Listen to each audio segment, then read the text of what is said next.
Welcome to Oma's Story Nook Jr., where stories sparkle, hearts learn, and imaginations dance.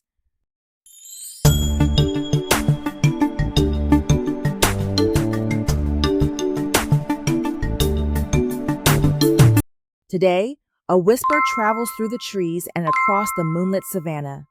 It says, "Wisdom is a treasure, but what happens when someone tries to keep it all to himself?"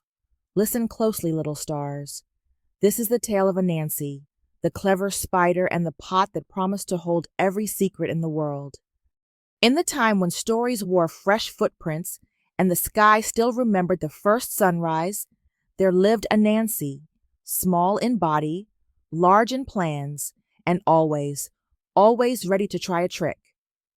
He lived in a lively village tucked between tall palm trees and fields of cassava. Children ran with laughter in their feet.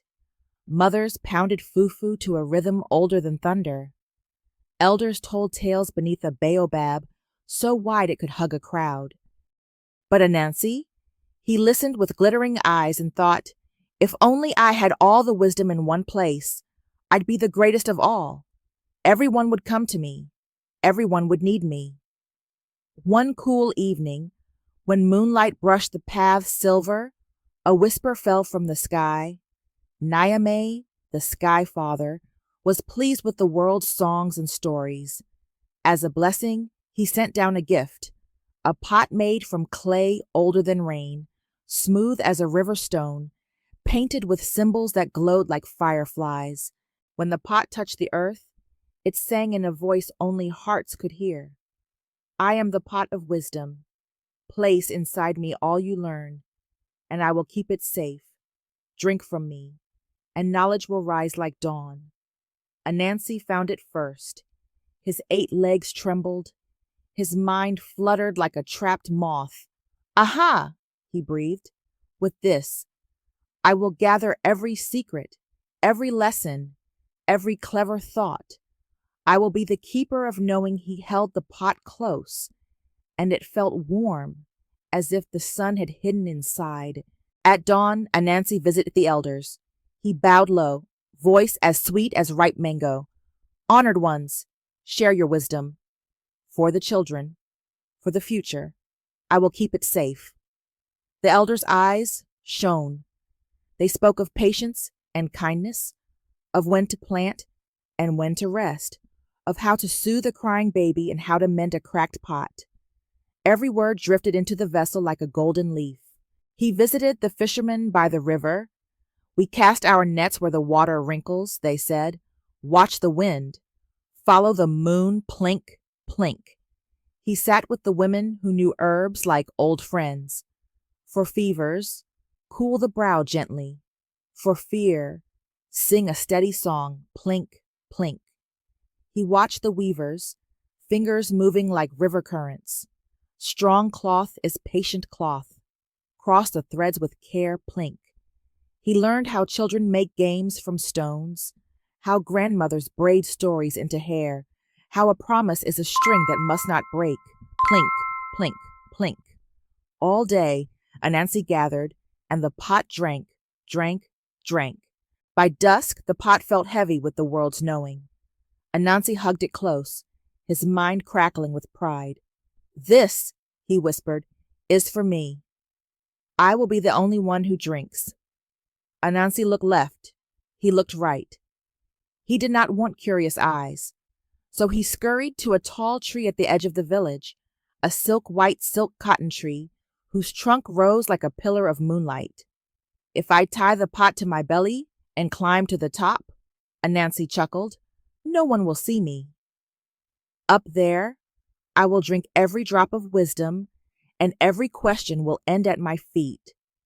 He tied the pot to his front with a strong cord made from his best webbing. He took one step.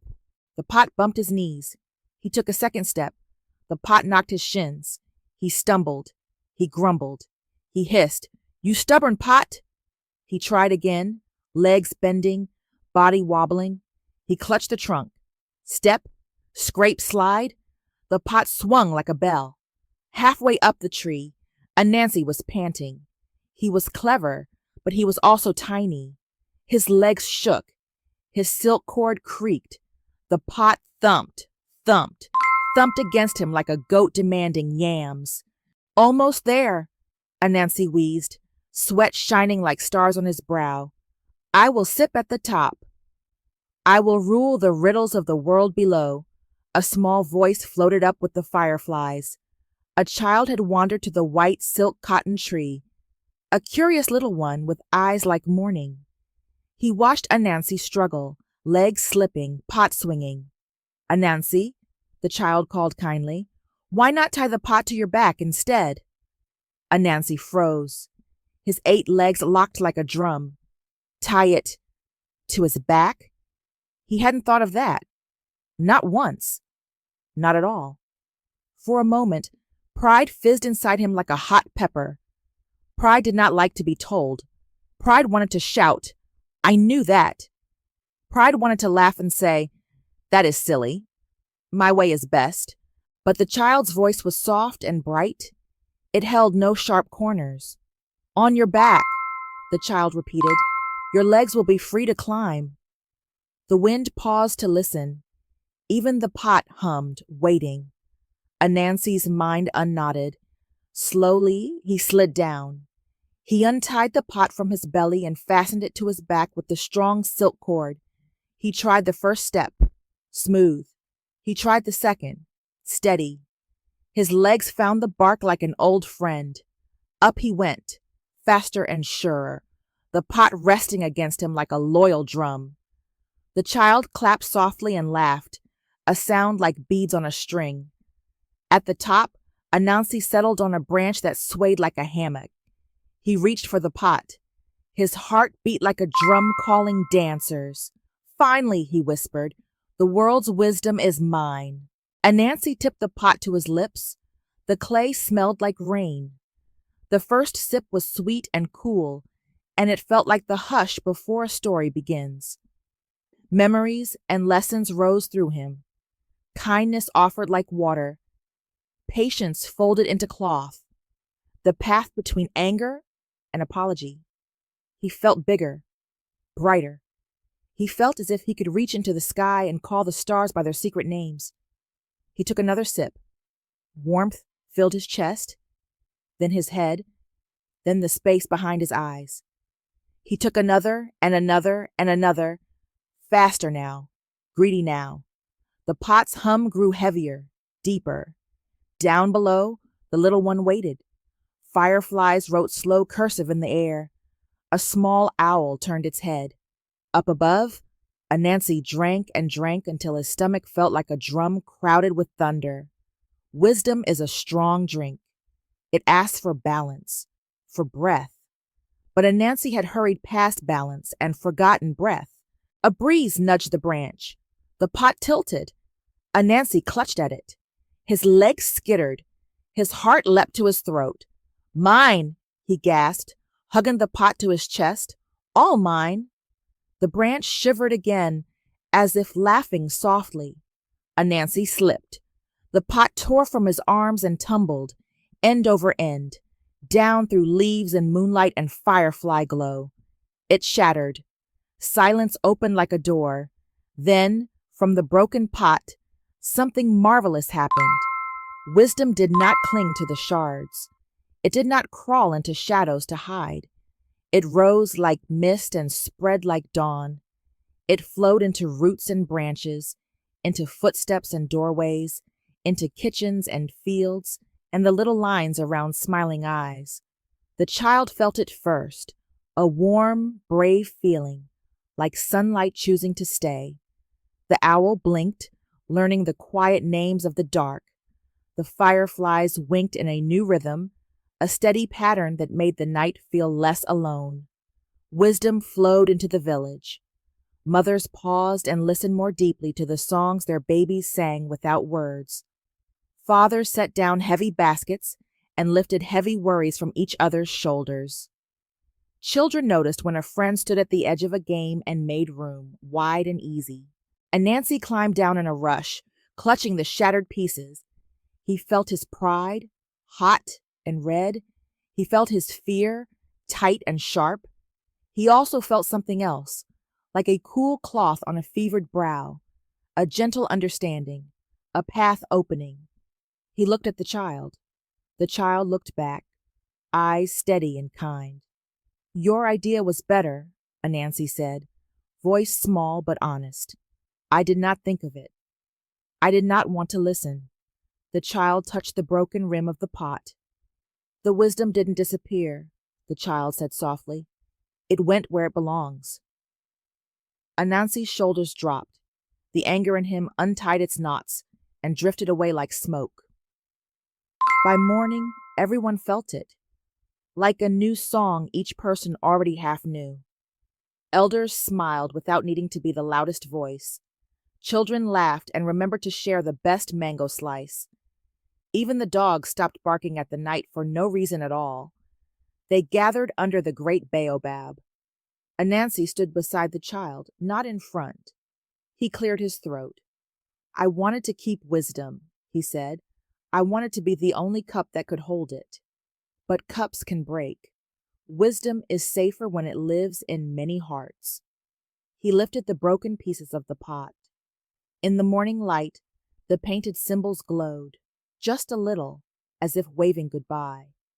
"I will keep these shards," Anansi said, "to remember what I learned the hard way." The elders nodded. The mothers nodded. The fathers nodded. The children nodded most of all, because children often understand first what the world takes a long time to say. Anansi turned to the child. "Thank you," he said simply. The child smiled, and the smile felt like fresh water in a clay cup. Simple, right? Exactly enough. From that day, wisdom did not sit on a shelf or hide inside a jar. It walked with bare feet. It sat at cooking fires. It helped with the small things first, tying knots that don't slip, counting goats without forgetting the brown one with the white ear, hearing the quiet in someone's eyes. When trouble came, and trouble always visits, wisdom held out a stool so people could sit together and remember what mattered.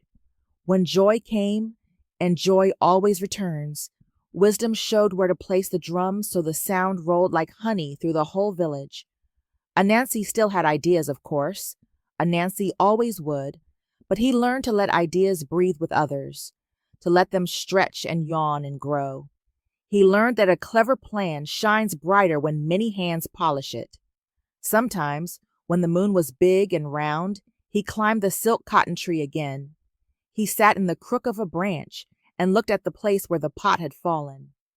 He listened to the wind telling stories through leaves shaped like soft stars, and he felt, not smaller, but more woven in, like one bright thread in a strong cloth. The tale of the wisdom pot traveled faster than a rumor and lasted longer than a song. It walked to the next village, then the next, then around the great curve of the world. People told it in market squares and under moonlight, in whispering kitchens and noisy courtyards, in places where the rain never tires, and places where dust keeps secrets in the corners. Wherever the story went, wisdom's river widened, not because of the pot that broke, but because of the hearts that opened.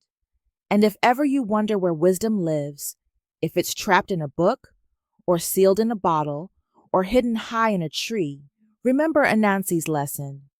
Wisdom is safest when shared, strongest when practiced, and kindest when it makes room for every voice, even the smallest one at the roots of the tree. Today, the world grew a little wiser, not because one clever spider kept a secret, but because a village learned to share its light. Let this story settle in your heart like a gentle drumbeat, steady, warm, and true.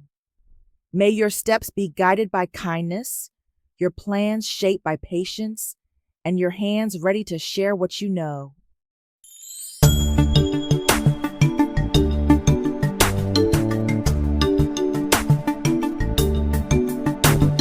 Thanks for watching, friends. We had fun today. Subscribe, like, and comment.